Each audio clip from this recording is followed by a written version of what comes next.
Well, hello there, Modern World History students. This is Sanchez with our last flip video lecture, finishing up where we need to cover in Chapter 9, talking about economic systems and reforming the industrial world. So in this case, I put on the screen just to remind us, we're still talking about the Industrial Revolution. So fingers crossed, at this point of the game, you should definitely understand that Industrial Revolution, the word itself means change. So the Industrial Revolution refers to the rapid changes that occurred right around the mid-1750s all the way till the 1850s, and the changes in organization of manufacturing, which were actually making or creating products, and it completely transformed countries. We looked at the Agricultural Revolution, we looked at the shift moving towards urban or city industrial economies. We know it begins in England for multiple reasons, because the stability, the natural resources. In our last flip lecture, we talked about that the Industrial Revolution is going to spread to parts of Europe, including Belgium and Germany and later France, and also, again, close to home to the United States of America. Now, as things begin changing in the Industrial Revolution, obviously the economy is going to shift. We went from a period, for the most part, people were self-sufficient, they were making things for themselves and their homes, they were growing their own food in the land. And with the Industrial Revolution, we're going to see the change in the economy. And in Section 4, it kind of highlights the ways that economies developed. So one of the economic systems that's on your screen right now is something called capitalism. Now, capitalism, in many respects, is one of the reasons why you're working in your project, your PBL, which is the true cost of a product. A lot of your products that you've chose for your PBLs, you're looking at shoes and iPhones, and you're looking at different technology and clothing brands. And a lot of that manufacturing and consumption is spurred by capitalism. Now, in the simplest sense, capitalism in the Industrial Revolution, we can kind of define it or explain it as an economic system in which the factors of production are privately owned. So capitalism encouraged, again, we went back to the last unit, and we talk about the land, the labor, and the capital. The capital, of course, being the money, is owned and invested in business ventures to make a profit. Bottom line, capitalism, again, to keep in mind, is trying to make money. So if you're learning about different products around the world and where they're manufactured and these different brands and corporations, they're out to make money. So let's go ahead and watch a quick clip just to kind of recap in terms of how capitalism is going to develop in Great Britain, and then we'll go ahead and tie it to on the screen philosopher or thinker by the name of Adam Smith. Industrial capitalism developed first in Britain in the 19th century. Britain had a bunch of advantages. It was the dominant power on the seas, and it was making good money off of trade with its colonies, including the slave trade. Also, the growth of capitalism was helped by the half-century of civil unrest that resulted from the 17th century English Civil War. Now, I'm not advocating for civil wars or anything, but in this particular case, it was useful, because before the war, the British Crown had put a lot of regulations on the economy, complicated licenses, royal monopolies, etc. But during the turmoil, it couldn't enforce them, which made for freer markets. Another factor was a remarkable increase in agricultural productivity in the 16th century. As food prices started to rise, it became profitable for farmers, both large and small, to invest in agricultural technologies that would improve crop yields. Those higher prices for grain probably resulted from population growth, which in turn was encouraged by increased production of food crops. A number of these agricultural improvements came from the Dutch, who had chronic problems feeding themselves and discovered that planting different kinds of crops, like clover that added nitrogen to the soil and could be used to feed livestock at the same time, meant that more fields could be used at once. This increased productivity eventually brought down prices, and this encouraged further innovation in order to increase yield to make up for the drop in prices. Lower food prices had an added benefit. Since food cost less and wages in England remained high, workers would have more disposable income, which meant that if there were consumer goods available, they would be consumed, which incentivized people to make consumer goods more efficiently and therefore more cheaply. You can see how this positive feedback loop leads to more food and more stuff, culminating in a world where people have so much stuff that we must rent space to store it, and so much food that obesity has become a bigger killer than starvation. Thanks. Alright, so a little thought bubble by John Green. But nevertheless, again, part of his introduction of capitalism, he connects to the fact that England previously had so many laws and restrictions from its economic development. When England finally goes to the Civil War and we get to industrialization, England takes what we call as a hands-off approach. Now on the screen for bullet number 2, it says laissez-faire. Now the person who really takes the forefront for this idea of capitalism, factors of production owned by the people, competition, private profit, buying and consuming more products. This is the man that we necessarily hold true, that promotes the ideas of capitalism in the book Wealth of Nations.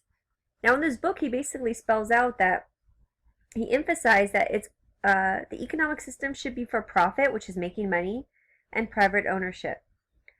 So all of these necessarily wealthy business owners and investors, they should have the opportunity and the chance to set the prices, set the labor, and set the conditions of trying to make money, because if they're making money, that's going to make the economy grow and be better for the country.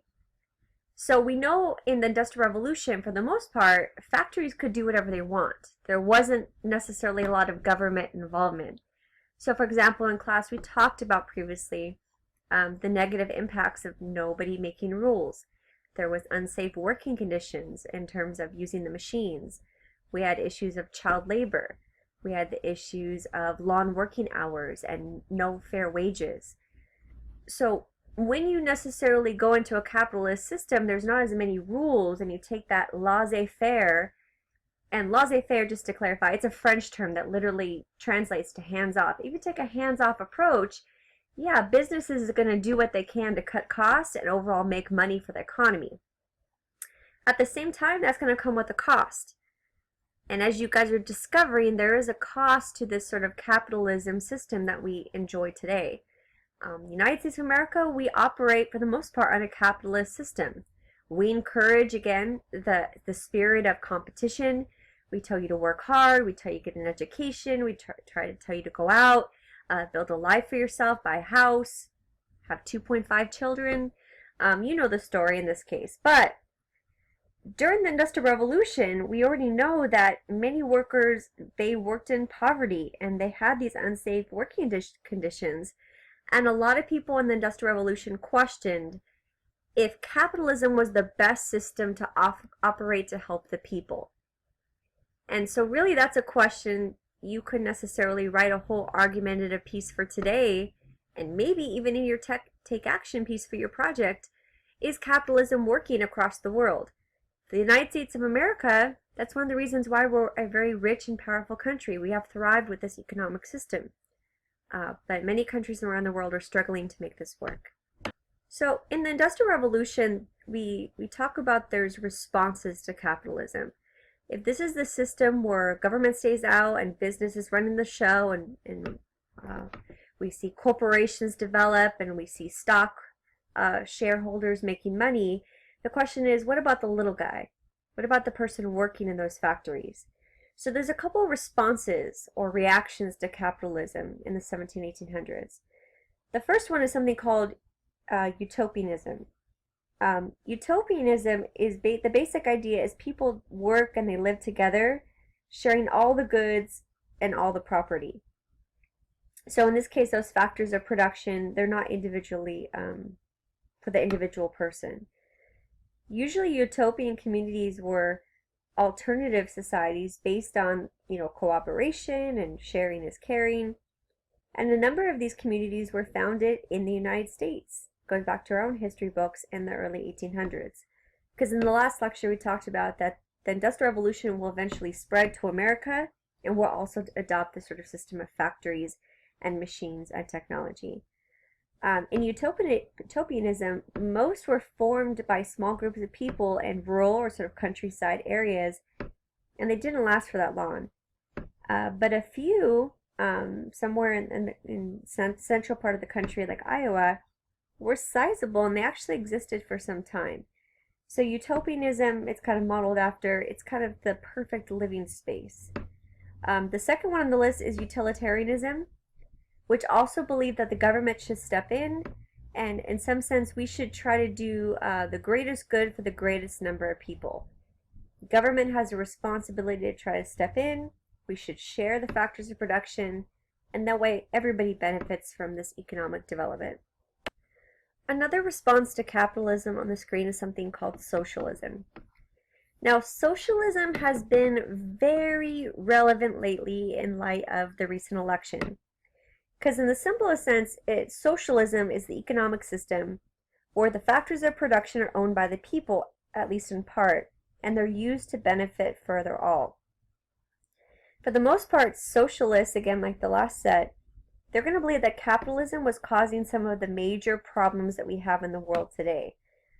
Or I should say even back then with the issues of child labor and low wages.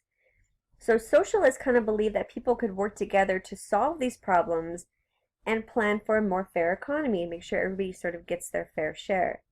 So a lot of politicians or a lot of political discussions, for example, Bernie Sanders, a lot of people would necessarily critique in terms of that he has a lot of ideas that are geared more towards socialism, where people should all have access to healthcare and people should all have access. For example, Bernie Sanders ran when he was in the primaries on the idea that everybody should have free college education. So a lot of critics would say that's more socialism, where the government steps in and makes sure everybody's sort of sharing something simple as education, which can be very relevant. Now, one of the most important thinkers or philosophers, just like Adam Smith was important to capitalism, the man in the bottom right corner is a gentleman by the name of Karl Marx.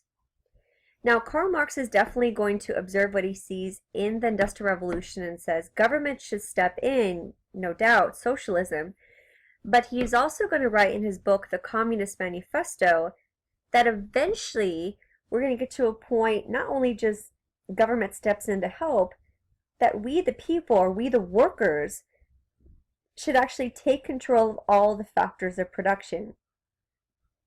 So taking control, communism is a type of economic system or type of socialism that's often associated with revolution. Karl Marx is in the mindset that we need to overthrow this system. And the two words he puts, or I should say I put on the screen, is the bourgeoisie and the proletariat. Now, hopefully, fingers crossed, the bourgeoisie should look familiar to you. Because we talked about the bourgeoisie when we looked at the French Revolution. They were kind of the upper middle class. In Karl Marx's book, The Communist Manifesto, he says the bourgeoisie, these are the wealthy factory owners. These are the businessmen. These are the entrepreneurs that are sort of controlling in a capitalist society. And he also goes on to write, eventually, we're going to see the rise of the proletariat. And the proletariat, which is kind of his fancy word of saying the workers, they're going to step up, they're going to overthrow, and eventually we're going to have a system where communism will be completely achieve a society where all the people were economically equal. Now that may sound like a fantasy, but in Karl Marx's view, eventually we kind of evolve to the point where step one, we're going to get to socialism, we're going to take control of the system, and then fingers crossed, we're getting to the point where we just all agree to share and the factors of production. So kind of like the perfect sunshine, rainbows, unicorn type of system, communism.